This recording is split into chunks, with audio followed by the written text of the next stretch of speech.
Jen from Fabulous Paper Emporium. Welcome to my latest video. It is going to be a video where we are going to make an album using paper bags. So I have my paper bags already set up, but I'm going to set these aside for just a minute because there are a ton of paper bags, different kinds of paper bags, as I found out before I was doing this.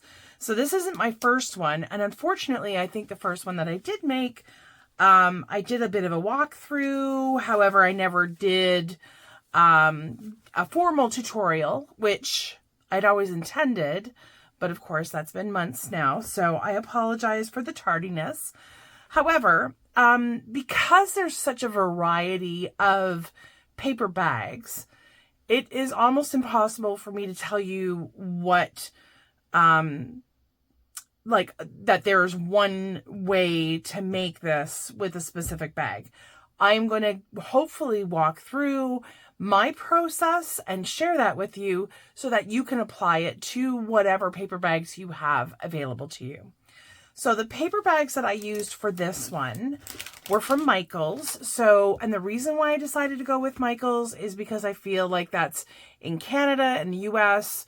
Abroad, I'm not sure what you would have access to, but these are the paper bags that I used. So these are 4.7 inches by 2.8 inches by 8.9 inches. So 4.7 in width, 2.8 is, I guess, the thickness, and then 8.9 in height.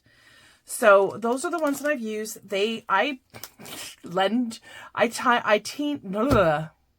Slow down. I tend to lean towards craft as my base. It kind of goes with everything. So, and it was the closest color that I could get that would go with this paper. Of course, we're using the Woodland Friends again because it's spring. So trying to get into that spring happy mood.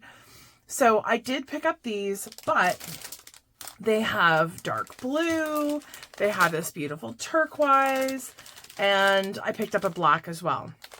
They have some really bright, happy, I think orange, yellow, and green. Excuse me, I think are the colors that I didn't get. They also have this a cute smaller pack. And these ones are 3.5 inches by 2 inches by 6 3/4 inches. So like I said, I promise that whatever I go through for these bags, you can definitely apply to other ones. Lastly, I have a pack where I got from Dollarama, and I'm sure the Dollar Tree, Dollar General, wherever you have a kind of dollar-ish store, you will be able to find these paper treat bags. They are a bit thinner, but listen, we're adding cardstock. In this case, we're adding a base layer and then a decorative layer. So there's plenty of cardstock to be added. So that's going to add strength to your paper. So I wouldn't worry too much about it being a little bit on the thinner side. They are definitely a different size. So this one, it doesn't give you the depth, which is fine because that, for our purposes, doesn't really matter. These ones are about 4 3/4 by 7. So again, heaven forbid everything be the same. So I'm going to set those to the side. What they do make, once you fold your bottom up, which I will go through the process. Sorry. So once you fold your paper, this one actually gives a really nice kind of square look to the album. So really depends on what it is that you're looking for. Cute little mini album with the small ones. A decent size album with the ones that we're using today. So I'm just going to open this really quickly because I realized I did go through all of them, and I meant to keep one aside so that I could show you kind of what this process is. So you have your paper bag, right? And it'll always have this flap here, which is the base that you would normally open your paper bag, right? And that would be the, thickness. So I leave it folded all in its lovely glory here. And I'm going to take the side that has the folded piece. I'm going to fold that again. Now the paper is going to buckle a little bit and do things like that. And I just realized I still have not brought upstairs my bone folder. So I'm going to use something else for this purpose. So you are going to want to take your bone folder and really press down at the top to get that to lay flat. And we're also pressing down at the bottom here. This goes to show you that you can use a ruler, although I feel it bending very, it's very bendy, so I'm afraid I'm going to break it. So we want this laying flat as possible. And what you're going to do is you're going to get your liquid glue. I would recommend liquid glue for this part because this is going to be creating a pocket. And in creating the pocket, if you're using score tape on the sides, then you are going to get, in all likelihood, it's going to, if you try to stick something in there and you catch part of the score tape, it's gonna be tricky to get that puppy out, or you're gonna rip something. So I definitely go down either side, and then where the bag meets right here, I sometimes put a little bit of extra just where they come together, like so. And then I'm going to fold it. I realize I don't have my mat down, so notorious for getting glue all over the place. But you're going to want to obviously pinch that closed, go over everywhere where you've put glue. Make sure that you have a good seal, good contact there. So this isn't gluing this part down, but we've glued our flap is now glued to this side. So that's totally fine. You're meant to see, whoops, that didn't take very well. So you're meant to have this little section here that expands, but we're not going to worry too much about that. If you happen to have these little alligator clips, I have tiny ones. If you're doing production line work, which is great, fold, crease, glue, set it aside. These alligator clips are great because they can hold it down and you can just move on quickly to your next one. So that is what you're going to do to start off. So that's process number 1, is to get your bags all folded. So now that I have my bags all folded, I'm going to go through and decide what paper I'm using. So as I said, we're going to be using the Woodland Friends today, and I'm using this pale pink cardstock. That is going to be our first layer. So I have to go back to my notes, make sure I'm giving you the right sizes. So once we're done folding, I measured again.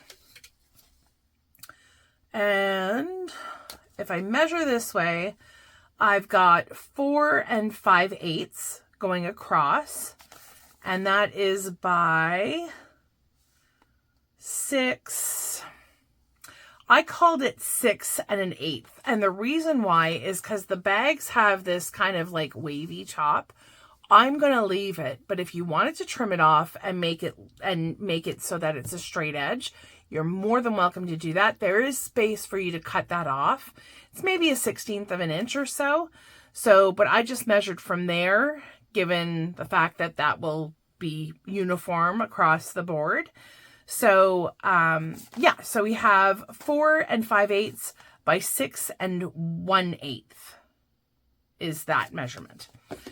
And so taking those measurements, I've cut my base cardstock. There's 3 sizes, and I'll explain why. So we have one side is on the flat side. So there's no pocket here whatsoever. So your cardstock that's going to fit there, I'm just going to grab one piece. So that's going to fit right like that. And so this piece of cardstock, your largest one, is 4.5 by 6. So I just took 1/8 of an inch off. If you wanted to go 1/4, you can absolutely do that. So, but for this purpose, I've cut my cardstock at 1/4 of an inch. 1/4 of an inch. Yeah, 1/4 of an inch. Sorry. Okay. And then when I flip this over, I now have 2 sections, right? Because I've got my little pocket here, and I want that pocket to be usable. So in order to do that, I'm going to have 2 pieces. I have a smaller piece to fit the bottom, and I'm going to have a larger piece to go on the top, and that will obviously allow for pieces to go in and out. So for this one, our top piece is now going to be 4.5 by 3.25. And the bottom piece is going to be 4.5 by 2 5/8. And I know what you're saying is the height of both of these is not going to be equal to one of these, and that's because we've got space in the middle. So just keep that in mind. Okay, so that is that. Now you're going to need to cut of all 3 of those sizes. So the largest, the medium, and the small, you're going to need 8 of each piece. If you're doing an 8-bag album. If you're doing 12, you're going to need 12 of each, 10 of each, etc. So it really depends on how many bags you've got going on in your album. The next set of pieces that we have are our designer pieces. Now you can forego the solid cardstock if you wish. Like I said, the bags I'm using today are from Michaels, and they're relatively sturdy. Even if you are just adding the decorative elements to it, it will still be strong enough. So you don't have to worry about that. But so these sizes now are going to be, for the largest, you're going to need 4.25 by 5 3/4. And then for your middle piece, 4.25 by 3. And then for your smallest piece, 4.25 by 2 3/8. And that will give you a nice border around the outside. There's actually a bit more of a border because I've left 1/4 of an inch as opposed to 1/8 of an inch. So this gives you a nice 1/8 of an inch border all the way around. Whereas when I was cutting my cardstock, I actually left 1/8. I just trimmed down the height and the width by 1/8. So that should hopefully help you in terms of making a similar project with any type of bag. So you take your bag width, I reduce that by 1/8 to get my cardstock, and then I reduce that by 1/4 to get my designer paper. And so that's how that works. So the next part is actually just layering everything up. So I'm going to start doing that because that is a part of it that I'm pretty sure everybody can figure out. So I'm going to do that, and then I will be right back. Okay, so I'm back. I'm done doing all my gluing of the multiple layers and just wanted to run through with you really quickly, show you what it looks like. So when I was cutting the paper, you always want to keep in mind maybe that one special paper that you want to have as a front cover, whether it has a saying or a specific image. Just keep that in mind when you're cutting your paper. And because this had a lot of designs, I used a 12 by 12, all the 12 by 12 sheets. So I didn't really have any smaller images.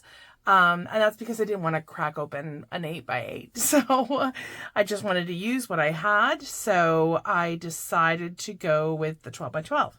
So for the front page, I actually have the deer that's on the title sheet. And then as I go through, for the ones that are sorry, I lost my train of thought there. So this is the A side as well as this, and this is the B side. And I tried to do that as much as possible just because that's my own personal preference. But you can mix them up because everything is designed to match and to coordinate. So you should be good there. So I have my little pocket here. I have another pocket page this way. And again, just personal preference.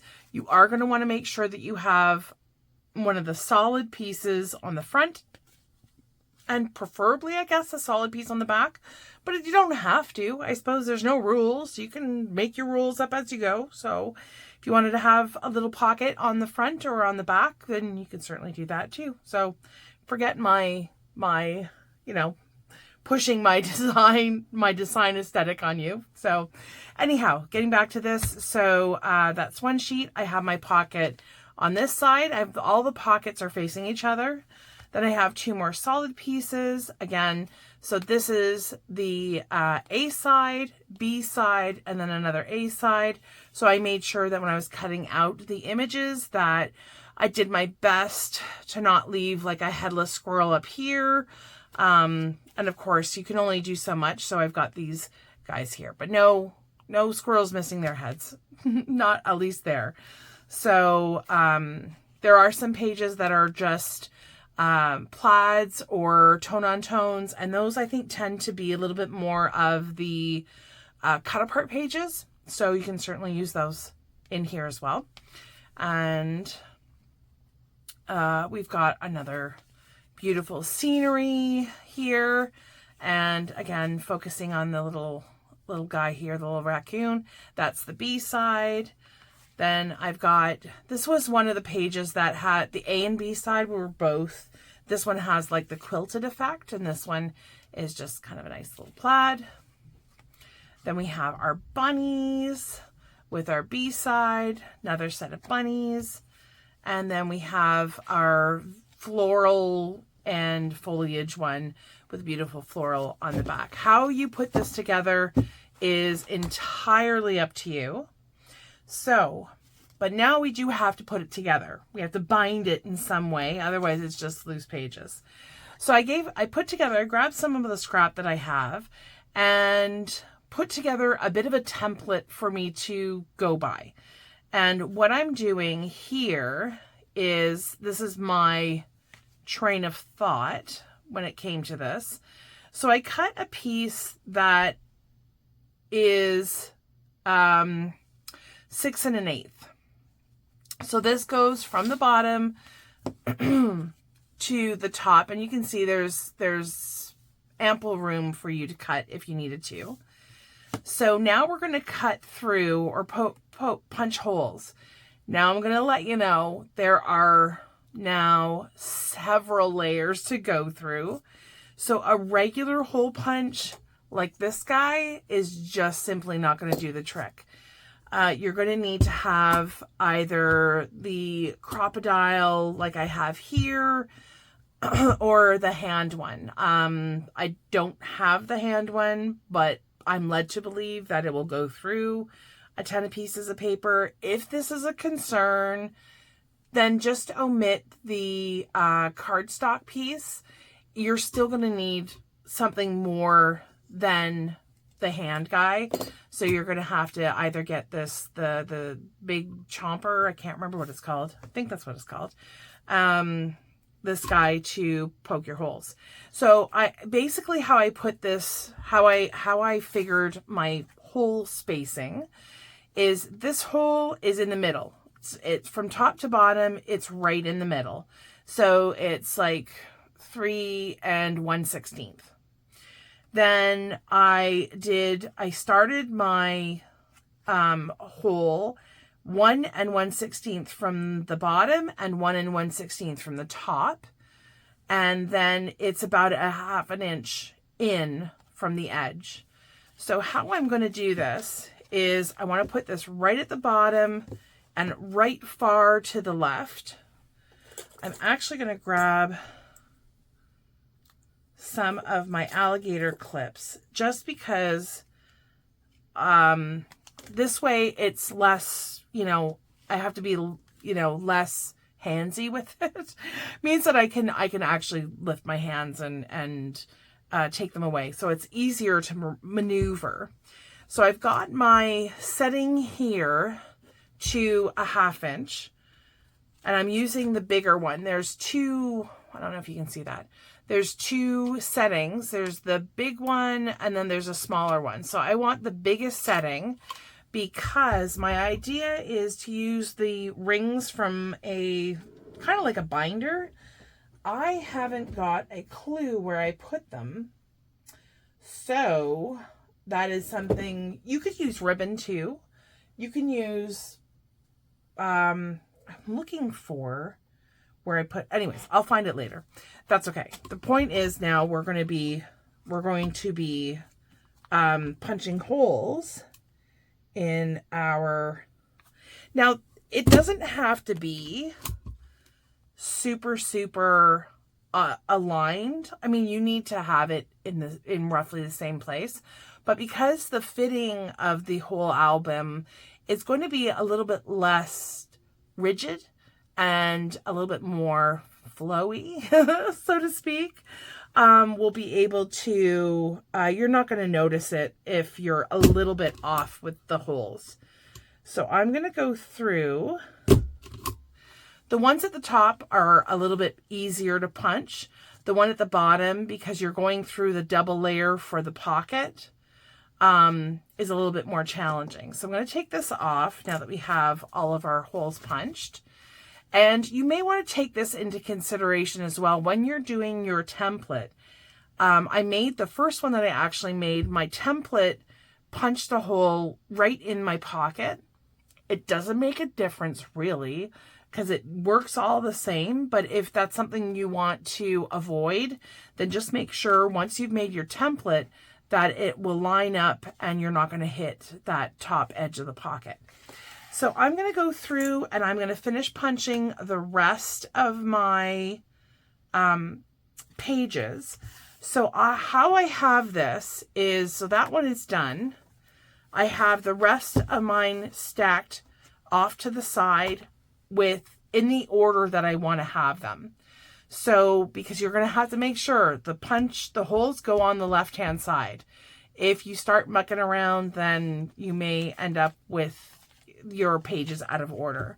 So for me, that's kind of the best way to ensure that I have all of my pages in proper order, is I'm going to keep this stack off to the side, and as I grab one, I just bring it over to my work surface, I attach my template, and then I can move it around as I need it. But once the template is on there, I know for a fact that I'm not going to mess up and accidentally punch them on the wrong side. So just something to be aware of. Okay, so I'm going to finish this up and I will be right back. Okay, so all of my pages now have the holes punched. I'm super happy with them. They're pretty much aligned, which is great because I have, you know, my handy dandy template to thank for that. So if you plan on making a lot of these, just certainly save your template, maybe stash them away with the paper bags that you have purchased. That would be a good idea. I speak because I've thrown my own way, I don't even know how many times. And then there's a few different things that you can do with your album to kind of like fancy it up a little bit. So before I get ahead of myself, this is the type of ring that I was thinking I had, but I realized I made a ton of these for Christmas, for little Christmas gifts. And I ran out of rings and I didn't think of getting myself any more. So certainly the rings, you can get them. They don't have to be this big. I'm pretty sure I got mine at the dollar store. So you're just going to loop them all through, connect your ring. So I've done obviously 3 holes for mine. If you wanted to do 2 at the top, 2 in the bottom, you could totally do that. If you wanted to just do 2, you could do that too. I may put them a little bit closer together. This one is just massive for this particular album. I only did 8 pages. That does leave room for the album to grow, but I probably would shrink that ring down, maybe not quite half. I'm just undoing it so that I can see what the size of this ring is. I want to say it's 2 inches. Yeah, it's 2 inch. And I'm pretty sure the ones that I had for this album were either 1 or 1.5. So they might work as a 1 inch, but I think more than likely, because you want to have room to expand, a 1.5 would work really well. Yeah, the 1.5 is what I had. So that's the type of ring that you're going to want to get. Like I said, dollar store sells them. I know that for sure. Or your local dollar store, I should say. So something that you can do to kind of make this a little bit more fancy. Now we have our pockets all set up. And I've done a couple of these little tag holders, journaling cards, whatever you want to call them. So these fit in, and they're designed to fit in so that they don't impact they don't get in the way of the holes that we've made. And that's really super important, because once the rings are in, once you have your ribbon or however you're binding your book, you're not going to be able to fit in a card if you have something occupying that space already. So I just cut these cards. They're probably the largest I can go without interfering with that middle hole. And they're 3.5 by 5.25. 5.25. And you're going to need, if you want to use the pockets and put actually something in there, then I think you're going to need 8. I feel like 8 is our magic number, because we're going to have 8 pockets. Yep. So 8 is the number. Excuse me. So I've got my cardstock already cut. I have all of my journaling cards. Well, for the most part, I've got my journaling cards cut. This collection comes with 2 pages of cut aparts.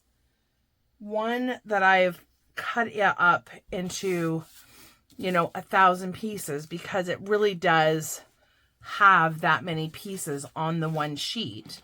So you get 2 of the larger 4x6. So we've got these 2. Unfortunately, as they are, they're not going to fit in the pockets. So just something to keep in mind. You can use them, just cut them down a little bit, and you can absolutely use those. We have these cute 3x4 cards, or 4x3, depending on the direction. And then we have all these little strips that I cut apart. And the reason for that is you can always go back, and on the pages where you have just pretty plain, of course you can leave it as a space for photos if that's what you're intending. You can use these cute little pieces to decorate the space. Cut them to whatever size you're needing. Put them sideways if you want. That adds a lovely decorative element. We do also have the chipboard pieces, so that would work really well. Even if you cut off, if we wanted to just, cut the deer, we could have the deer in the corner. And if you kept this part lifted and just glued on the 2 sides, then it would still be a tuck spot. So that would work really well. These strips work awesomely as belly bands. So if you just do a little bit of glue on either side, then you could slip something in. Would be really super cute too. And, oh, that's right. I was going to show you the other cut apart page. So this is the other journaling card cut apart page, whichever way you want to call it. And so you've got some more cut aparts here.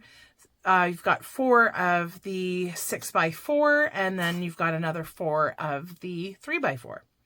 So all of those can work really, really well. The other area that you could also put in is, remember, these are bags. So we have space at the top. If only I could get my finger in there. So we have space at the top where we could slide in. Now, if you're like me, I glue the sides. The glue gets everywhere. So sometimes the glue gets caught up on all of the pages. But you could slip in if you notice, the 4x6 is in there. Now, if I push it all the way down, it'll kind of disappear. So you're probably going to want to have something a little bit taller than a 4x6. But you'll notice that on these edges, my holes are all visible. So you're not going to have any problems there. But what I would do if you wanted to add some extra space for photos or journaling, I would probably make it, if you did it to 6 1/4, because remember, this is in between 6 1/8 and 6 1/4, the top of the bag. If you did 6 1/4, you could easily use one of your circle punches, punch out a little notch so that you could grab it. Or if you wanted to do it, you could also go 6 1/2, and that would give you extra space to just grab whatever you had in the inside pocket. So both of those are really awesome ideas to use for the pockets, for use of the little strips that you have. Whatever collection you're using, there's usually some element that you can cut, even if you want to fussy cut from within the the collection.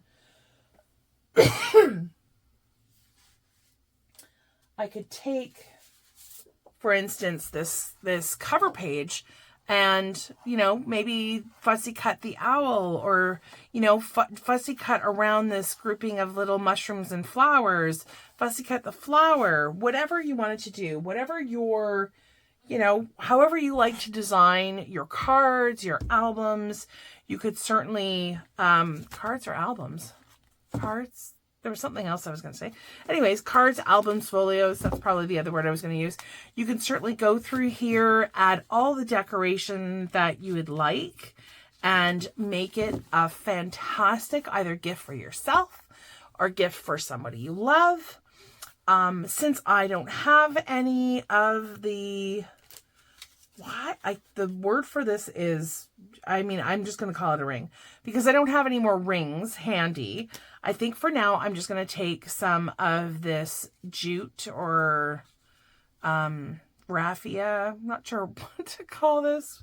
Ribbon. It's not really quite ribbon, but I'm going to go through and tie them together. And if I, at some point, decide I want to switch it out for a ring to make it a little bit more easy to insert pictures, or insert pages rather, then I can certainly do that. That's the lovely thing about using these ribbons too. You can just tie them in a bow and not have to worry about that. So lots of options to let your creativity go absolutely wild. Hopefully you have enjoyed this tutorial. Hopefully it's given you some inspiration. You found it useful or helpful in any way, shape, or form. If you have any questions at all, please post them below. I read them all, and I do my best to answer them in a quick and timely manner.